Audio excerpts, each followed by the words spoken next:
آج کی ویڈیو میں ہم ایک ایسی شخصیت کا ذکر کرنے والے ہیں جس کے ہاتھ 4 کروڑ افراد کے خون سے رنگے ہیں۔ اس کے زیر قبضہ رہنے والے ممالک میں آج تقریباً 3 ارب باشندے آباد ہیں۔ چنگیز خان اور اس کے جانشینوں نے ایک صدی میں 1.2 کروڑ مربع میل کو سرنگو کیا۔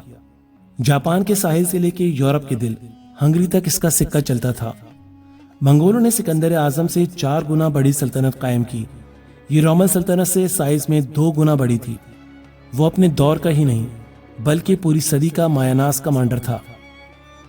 علم اور انسان کا دشمن یہ ظالم اگر چین سے اٹھ کر آدھی دنیا پر فتح نہ پاتا اور اپنے جبر کا نشانہ نہ بناتا تو دنیا آج کہیں زیادہ ترقی یافتہ ہوتی۔ یہ منگول نسل اگر دنیا میں خون خرابہ نہ کرتی، لائبریریوں کی اینٹ سے اینٹ نہ بجاتی، تو وہ خطے زیادہ ترقی یافتہ کہلائے جا سکتے تھے جنہیں چنگیز خان اور ہلاکو خان نے دنیا میں جہنم بنا دیا تھا۔ چنگیز خان اور اس کی نسل اس قدر جابر اور خون کی پیاسی کیسے ہو گئی؟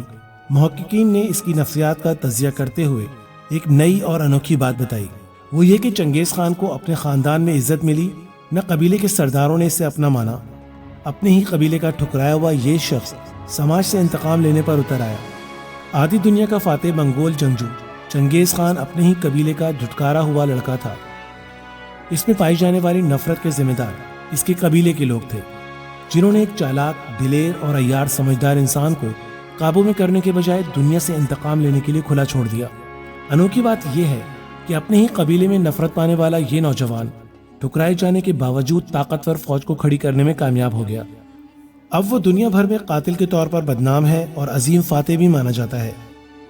منگولیا کے صحرا گوبی میں آباد وحشی قوم کے ایک چرواہے نے اپنی قوم کو منظم کر کے ایک عظیم منگول سلطنت کی بنیاد رکھی، جو تاریخ میں چنگیز خان کے نام سے مشہور ہوا۔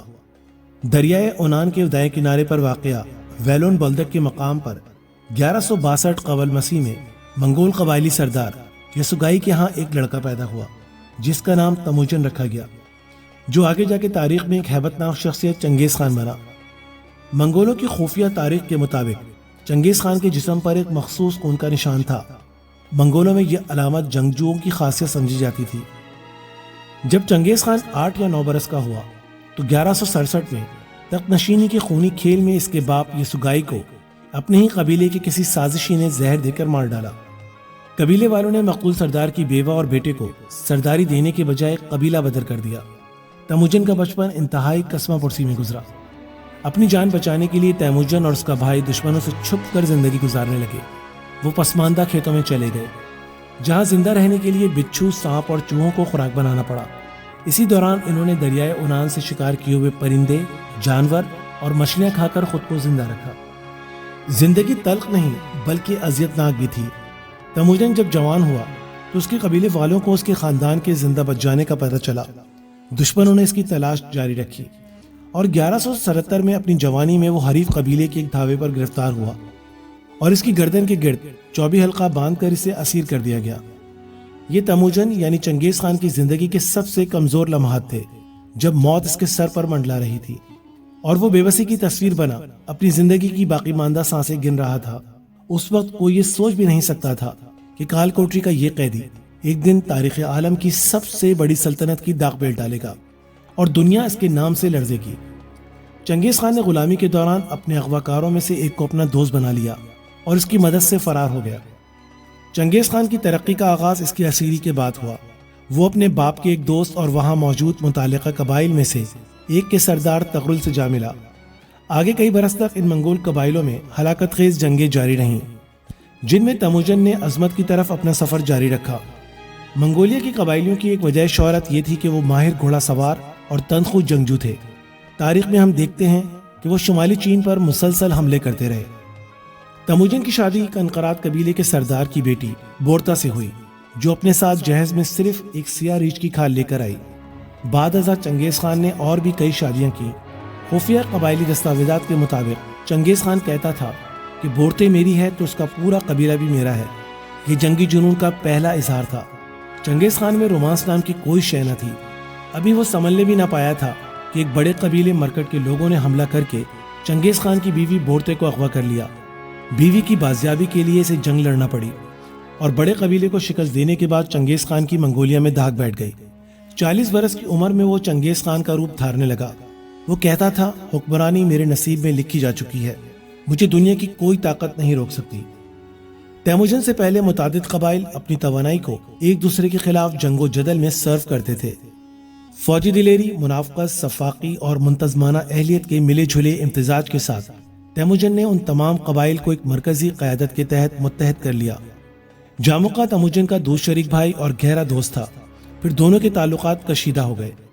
جاموقا سے قطع تعلق کے فوراً بعد تیموجن کو 1206 میں منگولیا کے سرداروں نے اپنا حکمران تسلیم کر کے چنگیز خان یعنی حکمران عالم کا خطاب دیا۔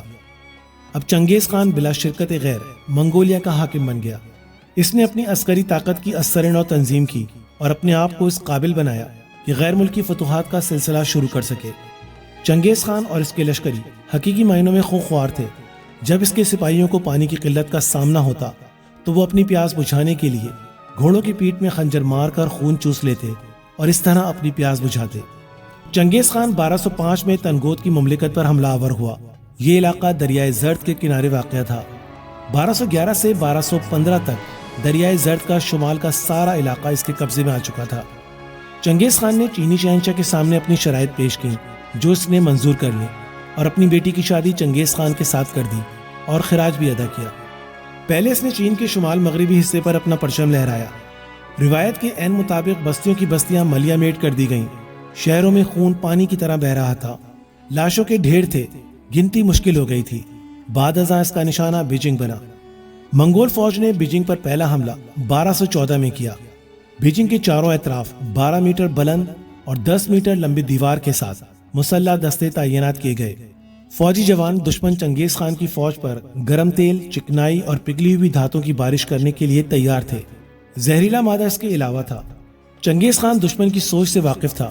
وہ کہتا تھا کہ ہم پگھلی ہوئی دھاتیں پھینکنے سے پہلے ہی دشمن کو ڈھیر کر دیں گے۔ میں نے اپنی سپاہ کو برق رفتاری کے ساتھ آگے بڑھنے کی تربیت دی ہے۔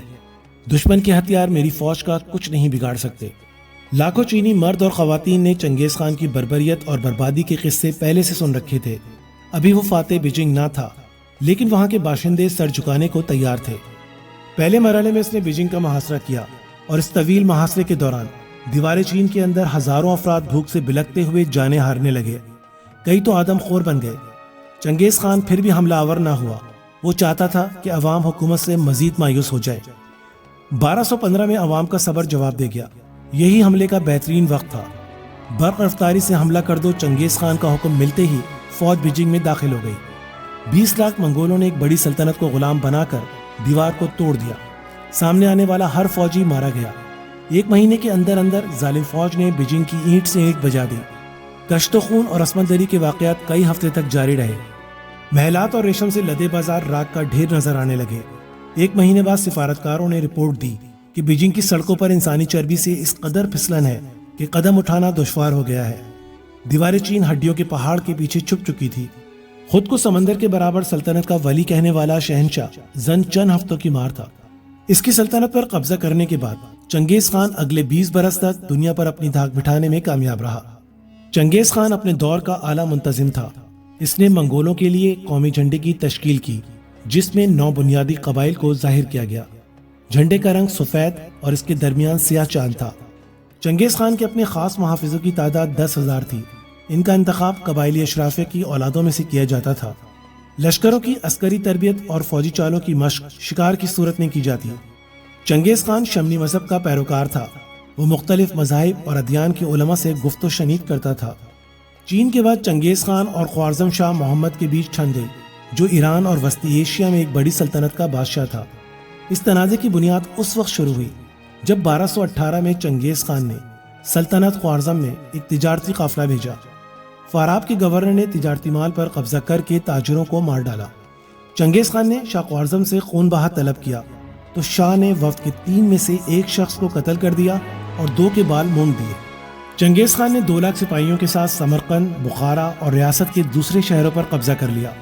1219 سے 1221 تک ہونے والی لڑائی میں سلطنت خوارزم کے 12.5 لاکھ افراد مارے گئے۔ چنگیز خان نے گورنر کو گرفتار کر کے اس کی آنکھوں اور منہ میں پگھلی ہوئی چاندی انڈیل دی۔ اس لڑائی میں چنگیز خان نے وسطی ایشیا اور ایران کو تہوبالا کر کے رکھ دیا۔ خوارزم شاہ کی سلطنت مکمل تباہ ہو گئی۔ دیگر منگول فوجیں روس پر حملہ آور ہوئیں۔ ادھر چنگیز خان نے افغانستان اور شمالی ہند پر دھاوا بولا۔ چنگیز خان جنگیں جیتنے اور سلطنت کے استحکام کے لیے بہترین اور بعض دفعہ عجیب و غریب منصوبہ بندی کرتا۔ چنگیز خان اپنے مفتوحہ علاقوں پر قبضہ برقرار رکھنے کے لیے وہاں کے حکمران خاندانوں میں اپنی بیٹیوں کی شادی کر دیتا تھا۔ اس کے بعد وہ اپنے دامادوں کو میدان جنگ بھیج دیا کرتا تاکہ ان کی غیر موجودگی میں حکومتی امور اس کی بیٹیاں سنبھال سکیں۔ داماد عموماً جنگوں میں مارے جاتے اور اس کی بیٹیاں کامیابی سے حکومت کرتی رہتی۔ جنگوں میں اکثر چنگیز خان اپنی فوج کی تعداد بڑھا چڑھا کر ظاہر کرتا۔ چنگیز خان علاقے میں اپنی زیادہ تعداد کی افواہیں پھیلاتا اور گھوڑوں پر لکڑی کی ڈمی بٹھا کر دشمنوں کو مروب کرتا۔ ان طریقوں سے اکثر وہ جنگ جیت جایا کرتا تھا۔ چنگیز خان جن علاقوں کو فتح کرنا چاہتا انہیں ہر طریقے سے فتح کرنے کی کوشش کرتا۔ اس کے لیے وہ دریاؤں کا رخ بدل کے شہروں کی طرف کرا دیتا اور ضروریات زندگی کی فراہمی بھی کاٹ کر رکھ دیتا۔ چنگیز خان جہاں دشمنوں کی ذرا سی غلطی معاف نہ کرتا وہاں اپنے بڑے بڑے دشمنوں کو معاف کر دیتا۔ چنگیز خان نے میدان جنگ میں اپنی گردن پر تیر چلانے والے شخص کو نہ صرف معاف کر دیا بلکہ اسے اپنے بہترین اور قابل اعتماد جرنیلوں میں جگہ دی۔ چنگیز خان نے اپنے ارد گرد طاقتور اور ذہین افراد جمع کر رکھے تھے۔ ان میں سے ایک اس کا سب سے اہم مشیر کنفیوشس کا پیروکار تھا۔ یلو چوکائی نامی اس مشیر نے چنگیز خان کو قتل عام کرنے کے بجائے ٹیکس لینے کا مشورہ دیا۔ چنگیز خان 1225 میں منگولیا واپس لوٹا جہاں 1227 میں اس کی وفات ہوئی۔ اپنی موت سے کچھ دیر پہلے اس نے درخواست کی کہ اس کے تیسرے بیٹے اوغدائی کو اس کا جانشین مقرر کیا جائے۔ یہ ایک دانشمندانہ انتخاب تھا جس کی وجہ سے سلطنت یورپ تک پھیل گئی۔ چنگیز خان کی نسل بعد میں بہت بڑی تھی۔ آج بھی ہر 200 میں سے ایک شخص کا سلسلہ نسب چنگیز خان سے جا کے ملتا ہے۔ چنگیز خان نے مرنے سے پہلے اپنے جائے مدفن کو خفیہ رکھنے کی خواہش ظاہر کی۔ تدفین کے بعد اس کی قبر پر گھوڑے دوڑا دیے گئے تاکہ زمین ہموار ہو جائے اور ہر اس شخص کو مار دیا گیا جو اس کے قبر کے مقام سے واقف تھا۔ جن غلاموں نے قبر بنائی تھی انہیں کچھ سپاہیوں نے قتل کر دیا اور پھر غلاموں کو قتل کرنے والے سپاہیوں کو بھی قتل کر دیا گیا۔ یہ بھی کہا جاتا ہے کہ ایک دریا کا رخ اس کی قبر کی جانب موڑ دیا گیا اور قبر کو ہمیشہ کے لیے گمنام بنا دیا گیا۔ چنگیز خان کے بعد اوغدائی کی زیر قیادت منگول فوجوں نے چین میں پیش قدمی جاری رکھی، روس کو پامال کیا اور آگے یورپ میں نکل گئیں۔ 1241 میں منگول فوجوں نے جو بداپست تک پہنچ گئی تھیں پولینڈ، جرمنی اور ہنگری کی فوجوں کو تہ طیق کیا۔ اسی دوران اوغدائی مر گیا۔ منگول فوجیں یورپ سے لوٹ آئیں اور کبھی ادھر واپس نہ آئیں۔ اس کے بعد جانشینی کے مسئلے پر منگول سرداروں میں خاصی لیدے ہوئے۔ تاہم چنگیز خان کے پوتوں منگو خان اور قبلائی خان کی زیر قیادت منگول ایشیا میں داخل ہوئے۔ 1279 میں جب قبلائی خان نے چین کی فتح مکمل کی تو منگولوں کی سلطنت تاریخ کی وسیع ترین سلطنت بن چکی تھی۔ ان کے زیر تسلط چین، روس اور وسطی ایشیا کا علاقہ تھا۔ اس کے علاوہ ایران اور جنوبی مغربی ایشیا کا بیشتر حصہ بھی شامل تھا۔ ان فوجوں نے پولینڈ سے لے کے شمالی ہند تک کامیابی کے جھنڈے گاڑے، جبکہ کوریا، تبت اور جنوبی مشرقی ایشیا میں قبلائی خان کی بادشاہت قائم ہوئی۔ اس دور میں موجودہ آمد و رفت کے قدیم ذرائع کی موجودگی میں اتنی بڑی سلطنت کا تعدیر قائم رہنا مشکل تھا، سو جلد یہ حصوں بخروں میں تقسیم ہو گئی۔ تاہم ریاستوں میں منگول حکومت طویل عرصے تک جاری رہی۔ 1368 میں منگولوں کو چین کے بیشتر حصوں سے خارج کر دیا گیا۔ روس میں ان کی اقتدار کی عمر دراز ہوئی۔ وہاں چنگیز خان کے پوتے باتو خان کی سلطنت کو سنہری جرگے کا نام دیا گیا۔ یہ 16ویں صدی تک قائم رہی، جبکہ کریمیا میں یہ اقتدار 1783 تک باقی رہا۔ چنگیز خان کے دیگر بیٹوں اور پوتوں نے وسطی ایشیا اور ایران میں سلطنتیں قائم کی۔ ان دونوں علاقوں کو 14ویں صدی میں تیمور لنگ نے فتح کیا، جو خود منگول نسل سے تھا اور خود کو چنگیز خان کا جانشین کہلاتا تھا۔ تیمور لنگ کی بادشاہت کا اقتدام 15ویں صدی میں وقوع پذیر ہوا، لیکن یہ تمام منگول فتوحات اور اقتدار کا خاتمہ نہیں تھا۔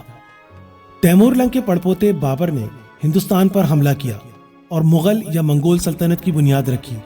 بالآخر مغل حکمرانوں نے تمام ہندوستان پر قبضہ کیا اور یہ اقتدار 18ویں صدی کے وسط تک قائم رہا۔ ویڈیو کو آخر تک دیکھنے کا شکریہ۔ امید کرتا ہوں ویڈیو آپ کو پسند آئی ہوگی۔ اگر آپ کو میری ویڈیو پسند آئی ہے تو ویڈیو کو لائک کیجیے، شیئر کیجیے اور کمنٹ کیجیے، اور میرے چینل کو سبسکرائب کیجیے۔ بیل کے آئیکن کو پریس کیجیے تاکہ آئندہ آنے والی ویڈیو کے نوٹیفیکیشن آپ کو ملتے رہیں۔ انشاءاللہ پھر کسی نئی ویڈیو کے ساتھ حاضر ہوں گے، تب تک کے لیے اللہ حافظ۔